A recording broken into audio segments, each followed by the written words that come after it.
ഇനി നിരവധി സ്റ്റേജുകളിൽ ഞാൻ അവതരിപ്പിച്ച് വിജയിപ്പിച്ച എന്റെ വളരെ പ്രധാനപ്പെട്ട ഒരു പരിപാടി ഞാനിവിടെ കാണിക്കുകയാണ്. അപ്രത്യക്ഷയാകുന്ന സുന്ദരി, ദ വാനിഷിംഗ് ബ്യൂട്ടി. ഇതൊരു സാധാരണ പെട്ടിയാണ്. ഇതിനകത്ത് അറകളോ ഒളിച്ചിരിക്കാനുള്ള സംവിധാനങ്ങളോ ഇല്ല.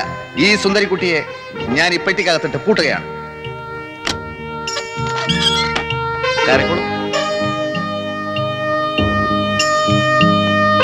ഞാനിത് ആ പെട്ടി അടച്ചു പൂട്ടുകയാണ്. ഒരു നിമിഷാർത്ഥം കൊണ്ട് ഞാൻ അവളെ അപ്രത്യക്ഷയാക്കുന്നു. The vanishing beauty. ശ്രദ്ധിക്കൂ. ഇനി ഈ കുട്ടിയുടെ ഒരു പൊടി പോലും നിങ്ങൾ പെട്ടിക്കകത്ത് കാണുകയില്ല. നമുക്ക് നോക്കാം.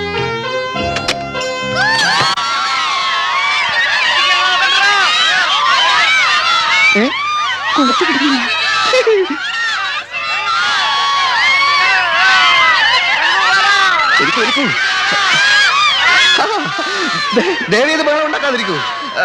ഇവള് പെട്ടിക്കകത്ത് തന്നെ ഉണ്ടെന്ന് ഒരിക്കൽ കൂടി കാണിക്കാൻ വേണ്ടി ഞാൻ ചുമ്മാ തുറന്നതാണ്. ഇനിയാണ് ശരിക്കും നിങ്ങൾ ഞെട്ടാൻ പോകുന്നത്. നോക്കിക്കോളേ. അല്ലേ കുട്ടി, ഞാൻ അടക്കുകയാണ്.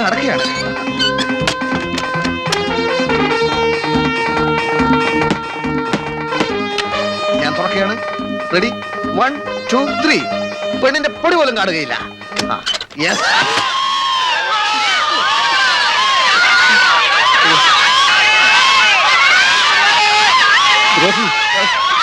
ഇങ്ങോട്ട് വരരുത്. ആരും ഇങ്ങോട്ട് വരരുത്. ക്ഷമിക്കണം, ഞാൻ ഒരിക്കൽ കൂടി കാണിക്കാം.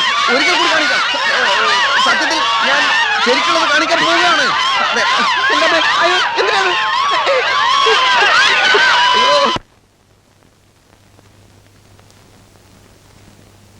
ഇങ്ങനെ ചതിക്കണ്ടായിരുന്നു. എത്ര വട്ടം ഞാൻ പറഞ്ഞതാ കൊളുത്തെടുക്കേണ്ടത് എങ്ങനെയാന്ന്. അകത്ത് കയറി കിടന്നിട്ട് നീ അതൊന്ന് വലിച്ചു നോക്ക്, അപ്പൊ അറിയാം. ഞാൻ നോക്കിയതാ. മോനെ മായവി എവിടെ? അയാൾ അവിടെ കിടന്ന് നിലവിളിക്ക. ഇനി ആരെങ്കിലും പരിപാടിക്ക് വിളിക്കുമോ മുമ്മ? ഞാൻ ചതിച്ചെന്നാണ് അയാൾ പറയുന്നത്. സത്യമല്ലേ?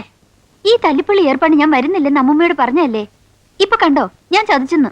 ചേച്ചിക്ക് ശാപം കിട്ടും. നീ പോടാ. അല്ലേലും ഞാനിവിടെ താമസിക്കാൻ വന്നതല്ല. പാവം മായാവി.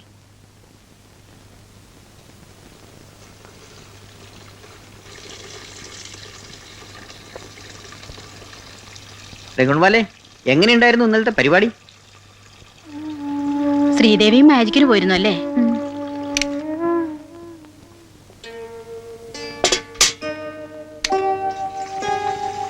കാശൊക്കെ കൃത്യമായിട്ട് കിട്ടിയോ? വേണ്ടുവോളം കിട്ടി. ഓഹോ, എന്നൊരു പാർട്ടിയൊക്കെ നടത്തണം കേട്ടോ.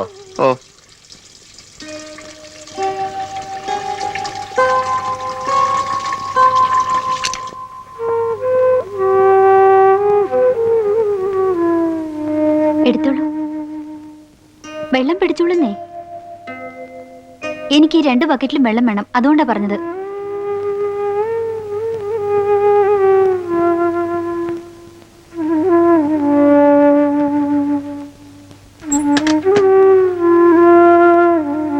ഒന്ന് നിൽക്കോ? ഇഷ്ടമുണ്ടെങ്കിൽ മാത്രം വിശ്വസിച്ചാ മതി. ഞാൻ എത്ര നോക്കിയിട്ടും കൊളുത്ത് മാറിയില്ല, അതുകൊണ്ടാ. നിങ്ങളുടെ മട്ടും ഭാവം കണ്ടാത്തൊന്നും ഞാൻ മനഃപൂർവ്വം ചെയ്താണെന്ന്. ഞാനൊന്നും പറഞ്ഞില്ലല്ലോ. പറയാതിരിക്കുമ്പോൾ എനിക്ക് ദേഷ്യം വരുന്നത്. ഇല്ല, ഇനി ആരും ദേഷ്യപ്പെടുത്തില്ല. ഇവിടുന്ന് പോവുകയാണ്. കുട്ടിയുടെ അച്ഛനോട് ഇനി അവധി പറയാൻ വയ്യ.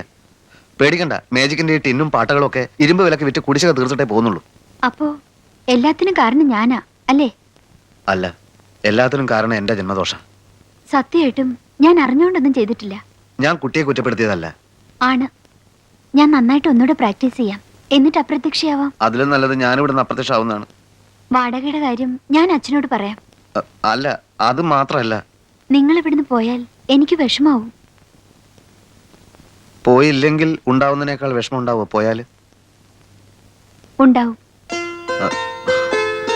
എന്നാ പിന്നെ ഞാൻ പോകുന്നില്ല.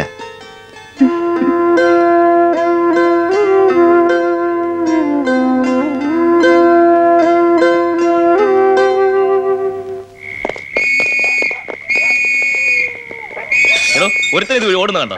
ഇല്ലല്ലോ സാർ, ഈ വഴിയാണല്ലോ വന്നത്. ഇതുവഴി ആരെങ്കിലും ഓടുന്ന കണ്ടോ? ഇല്ല സാർ, അച്ചുവാണ് സാർ. ഏത് അച്ചു? ഇവിടെ ഉണ്ടായിരുന്ന കേടി കീലേരി അച്ചു. അയാൾ ജയിലിൽ ചാടി വന്നോന്ന് പേടിച്ചു പോയി. അവനൊന്നും അല്ല. അങ്ങോട്ട് പോയിട്ടില്ല സാർ. എന്നാ ഈ വഴി ഒന്ന് അന്വേഷിക്കാം. എന്താ എന്താ ഇതുവഴി ആരെങ്കിലും ഓടുന്ന കണ്ടോ? ഇല്ലല്ലോ സാർ, ആരാ? ഒരു പോക്കറ്റ് അടിക്കാരൻ കൈ കിട്ടിയതായിരുന്നു, ഓടി രക്ഷപ്പെട്ട് കളഞ്ഞു. കൈ കിട്ടിയിട്ട് പിടിവിട്ട് പോയത്രേ. കള്ളന്മാരെന്ന് പറഞ്ഞാൽ 18 അടവ് പഠിച്ചിട്ടുണ്ടാവല്ലോ. പിടിച്ചു പറിക്കാരുടെ എണ്ണം ദിവസം തോറും കൂടി വരിക. മനുഷ്യന് ജീവിക്കാൻ വയ്യാണ്ടായി. പ്രൊഫസർ ഊണൊക്കെ കഴിഞ്ഞോ? ആ, കഴിച്ചെന്ന് വരുത്തി. ഒരു 5 രൂപ ഒരാളോട് കടം വാങ്ങിച്ചാണ്. ഇപ്പൊ കഴിച്ച കാലത്ത് എന്ത് ചെയ്യുന്നുള്ള പേടി കാരണം ആ രൂപ ഇപ്പോഴും പോക്കറ്റ് തന്നെ കിടക്കുക. എനിക്ക് നല്ല കാലം വന്നു എന്ന് പറഞ്ഞ ആളാ, ഇപ്പൊ എന്തായി? എനിക്ക് മോശം കാലമാണ്. ആ, ആ, ഞാൻ പ്രവചിക്കുന്നതൊന്നും ഇപ്പൊ അധികവും ഫലിക്കാറില്ല. ആ. ഞാൻ പോയി കിടക്കട്ടെ. കിടക്ക് കിടക്ക്. ആ ആ.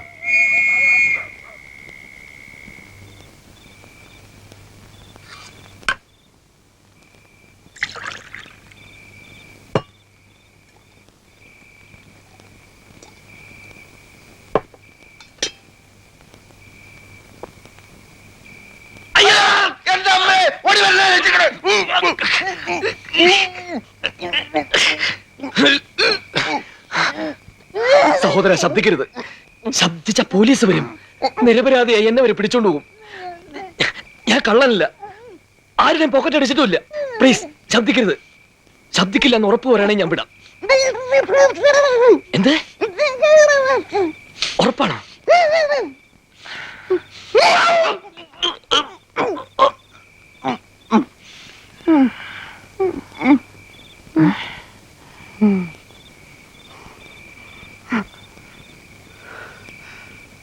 ഞാനൊരു പാവാണ്, ദയവ് ചെയ്ത് എന്റെ പോക്കറ്റ് അടിക്കരുത്.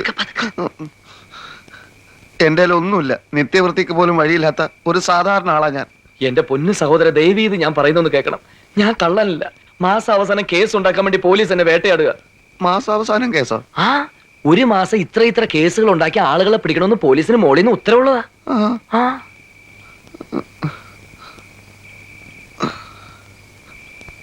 ഞാനൊരു പോക്കറ്റ് അടിക്കാരനാണെങ്കിൽ നിങ്ങൾ എന്റെ ദേഹം മുഴുവൻ പരിശോധിച്ചോളൂ. വല്ല പേഴ്സോ പണോ എന്തെങ്കിലും ഉണ്ടോ എന്ന് നോക്കിക്കോളൂ. വേണ്ട, നിങ്ങളെ ഞാൻ വിശ്വസിക്കുന്നു. Thank you very much. പക്ഷെ ഇന്ന് നിങ്ങൾ എന്നെ ഇവിടുന്ന് പുറത്തു വിടരുത്. എന്നെ പോലീസ് പിടിച്ചോണ്ടു. വിഷമിക്കാതിരിക്കൂ. നിങ്ങൾക്ക് നല്ല ക്ഷീണമുണ്ട്. പിന്നെ ഇല്ലാതെ SM തിയേറ്ററിന്റെ അവിടെ നിന്ന് ഇവിടം വരെ 3 കിലോമീറ്റർ ജീവനും കൊണ്ട് ഓടുകയില്ലായിരുന്നു. ഈ ഓട്ടോ ഒളിമ്പിക്സിലായിരുന്നെങ്കിൽ ഇന്ത്യക്ക് ഒരു മെഡൽ ഉറപ്പാ. ഈ പോലീസുകാർ ചെയ്യുന്നത് വലിയ ദ്രോഹം തന്നെ അല്ലേ? സംശയമുണ്ടോ? പോലീസ് ഇല്ലാത്തൊരു ഭരണകൂടം ഇവിടെ വന്നേ പറ്റൂ. അതെ അതെ അതെ അതെ. നിങ്ങളൊന്നും കഴിച്ചില്ലെന്ന് തോന്നുന്നു. ഇല്ല, കഴിക്കാൻ ആലോചിക്കുമ്പോഴായിരുന്നു പോലീസിന് ശക്തമായ ആക്രമണം ഉണ്ടായത്. ഇന്ന് പോകുന്നില്ലല്ലോ. പട്ടിണി കിടക്കണ്ട, ഞാൻ എന്തെങ്കിലും വാങ്ങിച്ചോണ്ട് വരാം. ഓ, വലിയ ഉപകാരം. ഓ, അമ്മേ.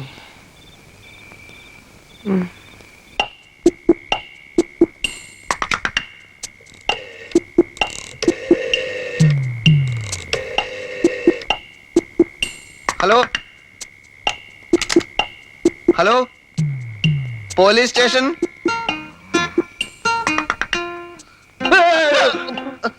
ഞാനാണ്.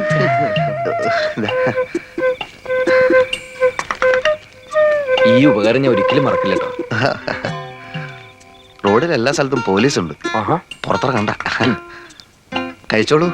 ഇത് കഴിച്ചു കഴിയുമ്പോഴേക്കും നിങ്ങളുടെ എല്ലാ പ്രശ്നവും തീരും. എന്റെ എന്ത് പ്രശ്നം? അല്ല, വിശപ്പിന്റെ പ്രശ്നം. പിന്നെ സുഖമായിട്ട് ഉറങ്ങാലോ. ഓഹോ, അങ്ങനെ. ഇവിടെ ഫാൻ ഇല്ലല്ലേ? അയ്യോ, ഇല്ലല്ലോ. നല്ല ചൂടാ. ശരിക്കുള്ള ചൂട് വരാൻ പോകുന്നതല്ലേ ഉള്ളൂ. അല്ല, ഈ ഏപ്രിൽ മെയ്. ഓഹോ, അത് ശരി. അല്ല, നിങ്ങളുടെ സംസാരം കേട്ടിട്ട് എനിക്ക് വേറെന്തൊക്കെ അർത്ഥം തോന്നുന്നു. ഒരർത്ഥവും ഇല്ല. ആട്ടെ സഹോദര, നമ്മുടെ ഗൾഫ് യുദ്ധമൊക്കെ എന്തായി? യുദ്ധം തീർന്നിട്ട് കാലത്രേ അറിഞ്ഞില്ലേ? യുദ്ധം തീർന്നോ? ഓ, ഞാൻ പത്രം വായിച്ചിരുന്ന ആള് പറയേ. അയ്യോ, ആരാ സ്റ്റേഷനിലേക്ക് ഫോൺ ചെയ്ത്? ഞാനാണ് സാർ, കള്ളനിതാ. അയ്യോ സാർ, ഞാൻ ഓടുമല്ലേടോ കള റാസ്ക. എടാ ചതിയാ, ദ്രോഹി, തെണ്ടി, വഞ്ചക, നിന്നെ ഞാൻ എടുത്തോളാം. അയ്യോ സാർ, ഞാൻ ആരുടെ പോക്കറ്റ് അടിച്ചിട്ടില്ല. അയ്യോ, എന്നെ അടിക്കരുത്. അയ്യോ.